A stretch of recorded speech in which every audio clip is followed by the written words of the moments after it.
ये कानून किसके हित में है? अडानी और अंबानी और पौने 2 आंख वाले बाबा रामदेव के हित में, उनके हितों में है ये कानून। जब अंग्रेज हमारे देश को गुलाम किए हुए थे तो बोलते थे इस देश से नहीं जाएंगे, उसी तरीके से ये मोदी सरकार कह रही है कृषि कानून रद्द नहीं करेंगे। जो देश की बात नहीं करेगा, युवाओं की रोजगार की बात नहीं करेगा, सेना की बात नहीं करेगा, किसानों की बात नहीं करेगा, वो देश पर राज नहीं करेगा। वैसे मुझसे मीडिया को बैन करने की जरूरत है। तुम्हारा बाप का स्टूडियो हो सकता है, लेकिन ये तुम्हारा बाप का रोड नहीं है, रोड हमारा है। इसलिए वो लोग जो लोग हमको बदनाम करेंगे उसको भी रोड पर भगाने का काम करेंगे। किसान आंदोलन को खत्म करने के लिए तो क्या है इन लोगों की मंशा? देखिए, ये भाजपा के लोग वही लोग हैं जब हमारा देश गुलाम हुआ करता था तो अंग्रेजों को तलवे चाटा करते थे। वही सावरकर जब उसको जेल में बंद किया जाता है तो माफीनामा मांगता है, वही उसी के तलवे चाटने वाले लोग ये भाजपा वाले लोग हैं। आपने 26 जनवरी को देखा, किसानों को बदनाम करने के लिए अपने भाजपा का एजेंट आरएसएस का दीप सिद्धू को भेजकर तिरंगा का अपमान करवाते हैं। उसके बाद किसानों को बदनाम करते हैं। एक बिहार में देहात गांव में सुने होंगे, विधवा का जमीन हड़पना रहता है तो गांव के लोग क्या करते हैं? पहले उसको बदनाम करते हैं कि ये औरत बदचलन है, गैर संबंध बनाती है, तब उसके गांव के लोग उसको अपमान करेंगे, उससे बात नहीं करेंगे, उसके बाद वो लोग जमीन हड़पेंगे। उसी तरीके से ये मोदी सरकार कर रही है। पहले किसानों को बदनाम कर रही है तिरंगा के नाम पर, 26 जनवरी के ट्रैक्टर परेड के नाम पर, उसके बाद रोड रोकने के नाम पर पहले बदनाम कर रही है कि देश के लोग गाली दें, देश के लोग किसानों को कहे कि रोड जाम किया है, उसके बाद उखाड़ के फेंक देंगे। यही सरकार चाह रही है। लेकिन सरकार एक बात सुन ले, किसानों का मांग एकदम जायज है, उनकी नीयत साफ है और उनका हक और अधिकार कोई नहीं छीन सकता है। हम एक बात कह देते हैं, दशरथ मांझी ने कहा था, हम तोड़ेंगे नहीं, जब तक तोड़ेंगे नहीं तब तक छोड़ेंगे नहीं। उसी तरीके से तब तक चलता रहेगा हमारा आंदोलन जब तक तीनों कृषि कानून रद्द नहीं हो जाता है और एमएसपी पे कानून नहीं बन जाता है। सरकार तो कह रही है ना आपके हित में है, तो क्या आप हित नहीं लेना चाहते अपना? अरे एक बात बताइए हमको, पत्रकार महोदय, आप हमको 500 रुपए दीजिएगा तो मैं क्या बोलूंगा आपको? क्या बोलूंगा? थैंक यू, शुक्रिया, बहुत बहुत शुक्रिया। अब मोदी जी हमको कानून दे रहे हैं, किसान को कानून दे रहे हैं, किसान कह रहा हमको कानून नहीं चाहिए, इसलिए देना चाहते हैं। ये कानून आप कह रही है ठीक हित में है, ये कानून किसानों के हित में नहीं है, देश के आम नागरिक के हित में नहीं है, ये कानून गरीबों के हित में नहीं है। ये कानून किसके हित में है? अडानी और अंबानी और पौने 2 आंख वाले बाबा रामदेव के हित में, उनके हितों में है ये कानून उनके हित में है। कंगना रनावत अपने वो उसको बोल दीजिएगा, कंगना रनावत जो किसानों को खालिस्तानी कहती है, तुम इमरान हाशमी के बेडरूम में अच्छी लगती हो, किसानों के बीच में दखलंदाजी मत करो। वही किसान जब देश को खिलाने के लिए, देश की रक्षा के लिए अपने बेटों को, देश को रक्षा करने के लिए अपने बेटा को सरहद पे भेज देता है, दिन रात मेहनत करके खेतों में अनाज उपजाकर देश को खिलाता है, उससे बड़ा देशभक्त कोई हो सकता है क्या? उससे बड़ा देशभक्त कोई नहीं है इस दुनिया में। और मोदी जी, आप अपना 2 कदम पीछे खींचिए, अभी भी वक्त है, किसानों की मांग पूरी कीजिए। किसानों की मांग पूरी नहीं कीजिएगा तो वही हाल होगा रावण वाला। रावण भी जब सीता जी को अपहरण किया था तो बोल रहा था कि हम सीता जी को नहीं छोड़ेंगे। जब अंग्रेज हमारे देश को गुलाम किए हुए थे तो बोलते थे इस देश से नहीं जाएंगे। उसी तरीके से ये मोदी सरकार कह रही है कृषि कानून रद्द नहीं करेंगे। तो क्या हुआ?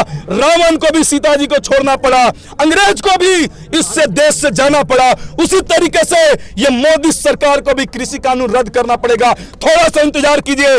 पहले कहते थे ये किसान नहीं है, मुट्ठी भर किसान है, तो सरकार अब संशोधन करने में क्यों तुली हुई है? इससे करने में क्यों तुली है? क्योंकि सरकार मुंह से गौत फेंक दी है। आप थोड़ा सा इंतजार कीजिए, ये किसानों के बीच में ये मोदी सरकार कदम झुकाएगी और चरण स्पर्श करेगी और किसानों से माफी मांगेगी और ये किसानों की मांग पूरी करेगी। हमारे देश के जवान पुलवामा अटैक कांड में शहीद हुए थे। आपने देखा होगा, जो अपने आप को देशभक्त चैनल बताते हैं उस शहीद पर, उस हमला पर जश्न मना रहे थे। वही आरएसएस के लोग तिरंगे को अपने दफ्तर में नहीं फहराते हैं, वही तो लोग हैं। जो हरियाणा का जो कृषि मंत्री कौन है? भाजपा का लोग है, भाजपा का है। तो जो लोग किसानों को अपमान करना जानता है, तिरंगा का अपमान करना जानता है, देश के सेना का अपमान करना जानता है, वो किसानों का कैसे सम्मान करेगा? वो तो आदमी देशद्रोही है, अन्नदाताओं को मजाक उड़ा रहा है। अरे भाई, ये देश कुर्बानियों का देश है। भगत सिंह ने अपनी कुर्बानी दी थी इस देश को आजाद दिलाने के लिए, अशफाकुल्लाह खान ने अपने देश को आजादी दिलाने के लिए कुर्बानी दी थी। आज उसको कुर्बानियों का शहीद जो हमारे 200 किसान भाई शहीद हुए हैं, चाहे तो इस वीडियो को दिखा भी सकते हैं। बिल्कुल बिल्कुल ये सही बात कहा आपने। ये पास लेके आइए, थोड़ा पास लेके आइए, कैमरे के सामने लाइए। क्या हो गया? हम कर रहे हैं इस पे बैठ। शौकत जी एक सवाल है। बिल्कुल बिल्कुल बिल्कुल ये कहीं ना कहीं किसान भाजपा के लोग किसानों को बदनाम करना चाह रहे हैं। लेकिन एक बात सुन लीजिएगा, हमारा नियत और नेक इंसाफ है और हम जब तक हमारी मांग पूरी नहीं होगी हम जाने वाले नहीं है। शौकत जी आजकल सोशल मीडिया में बड़ी खबर चल रही है जी न्यूज की। हाँ। मोदी जी की दाढ़ी से पाकिस्तान डर गया है, किस तरह से देखते हैं इस खबर को आप? एक काम कीजिए, दाढ़ी लंबा कर लीजिए और राइफल खरीदने की क्या जरूरत थी? राफेल खरीदने की क्या जरूरत थी? जब दाढ़ी से ही पाकिस्तान डर जाएगा, दाढ़ी से ही चाइना डर जाएगा, तो देश के आर्मी की सेना की बहाली करने की क्या जरूरत थी? बीएसएफ की बहाली करने की क्या जरूरत थी? राफेल खरीदने की क्या जरूरत थी? नेवी की जवान बनाने की क्या जरूरत थी? एक काम कीजिए, air force, navy, BSF, ITBP, CRPF सबको घर भेज दीजिए और मोदी जी अपना दाढ़ी इतना बढ़ा लीजिए, पाकिस्तान भाग जाएगा, चाइना भाग जाएगा। अरे भाई देखिए, उसी की बात कर रहे हैं आप, चुतिया का सुधीर चौधरी की बात करते हैं। ये लोग हरामी है, दिन रात मोदी मोदी का भजन करते रहता है, ये लोग मोदी मोदी करते रहता है, देश तोड़ने की बात करता है, उसकी बात करते हैं आप। वैसे इंडिया चैनल को प्रतिबंध करने की जरूरत है। जो देश की बात नहीं करेगा, युवाओं की रोजगार की बात नहीं करेगा, सेना की बात नहीं करेगा, किसानों की बात नहीं करेगा, वो देश पर राज नहीं करेगा। वैसे मीडिया को बैन करने की जरूरत है।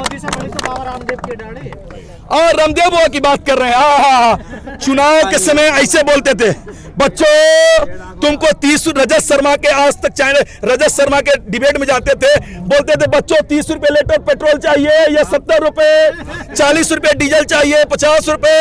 अब बताइए कहाँ है रामदेव बाबा, कहाँ है सलवार? उसी की बात कर रहे हैं। जब रामलीला मैदान में आंदोलन चल रहा था तो लड़की का सलवार सूट पहन के भाग जाने वाला ये डरपोक कायर की बात कर रहे हैं। आज अपने अपने घरों में छिपा हुआ है, बोलता था स्वदेशी अपनाओ। अरे किसान अपने खेतों में अनाज उपजाता है, ईख उपजाता है, बाजरा उपजाता है, हर चीज को अपनाता है। उससे बड़ा स्वदेशी कौन हो सकता है? ये स्वदेशी के नाम पर देश को ठगने वाले लोग हैं। अब बताइए, हमारे किसान का दूध, गाय का दूध 40 रुपए बाजार में कोई खरीदने वाला नहीं है, सरकार खरीदने का व्यवस्था नहीं करती है। लेकिन यही रामदेव बाबा का गाय का मूत्र 90 रुपए लीटर बिक रहा है। अरे कौन सा इंसाफ है भाई? ये कौन सा इंसाफ है कि गाय का दूध नहीं बिकेगा लेकिन गाय का मूत्र बिकेगा? ये कौन सा न्याय है? कहीं ना कहीं ये सरकार चंद पूंजीपतियों को फायदा पहुंचाने के लिए देश के किसानों को गिरवी रखना चाहती है। तो खरीद भी तो रहे ना। नहीं कहा के नहीं, यही तो बात है कि एक ऐसे मान लीजिए आपको हमको हीरो साबित करना है, तो अब क्या करेंगे?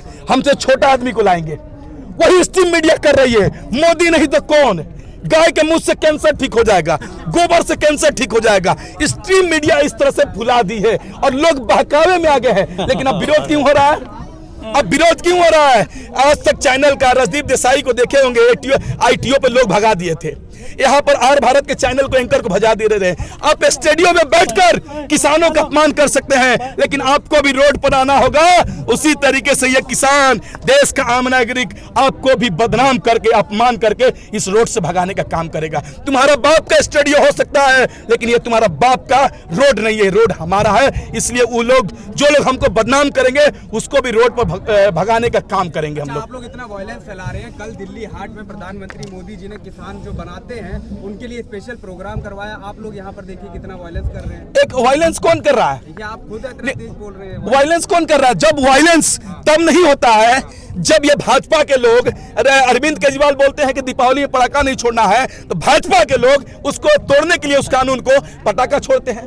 भाजपा के लोग जब पुलवामा जैसे कांड होती है उसमें जश्न मनाते हैं, उसमें वायलेंस नहीं होता है। जब भाजपा के लोग दंगा फसाद करने के लिए, रिंकू शर्मा की जब हत्या हो जाती है उस पर दंगा फसाद करने के लिए, उसमें वायलेंस नहीं होता है। उस समय वायलेंस नहीं होता है। जब किसान एक सड़क को केवल जाम किया था, अब चारों रोड को जाम कर दिए, उस समय वायलेंस नहीं होता है। उस समय वायलेंस होता है कि नहीं होता है? यह सरकार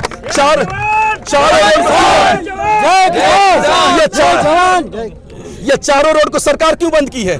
इसलिए बंद की है कि लोग जब दिल्ली के लोग नहीं जाएंगे इधर से तो किसानों को गाली देंगे, किसानों को कहेंगे किसान रोड जाम कर दिया, हमको परेशानी हो गई। लेकिन ये रोड सरकार जाम की है कि किसानों को लोग गाली देते। एक बात समझ लेना, बाप बेटा का रिश्ता, बेटी और मां का रिश्ता कभी टूट नहीं सकता है। तुम इंटरनेट बंद कर सकते हो, पानी बंद कर सकते हो, टॉयलेट बंद कर सकते हो, लेकिन दिल का कनेक्शन कभी नहीं बंद कर सकते हो, क्योंकि देश का कनेक्शन, दिल का कनेक्शन आम नागरिकों किसानों के साथ जुड़ा हुआ है। क्योंकि किसान अनाज नहीं उगाएगा तो देश का आम नागरिक क्या खाएगा। मोदी जी, आपके पास भी वक्त है, आप दोनों 2 कदम पीछे हटिए और किसानों की मांग पूरी कीजिए। नहीं कीजिएगा तो हम लोग लोकसभा भी पहुंचने का काम करेंगे, वहां से भी कृषि कानून रद्द करवाने का काम करेंगे। चैनल को लाइक, शेयर एंड सब्सक्राइब करें और बेल आइकन दबाना ना भूलें।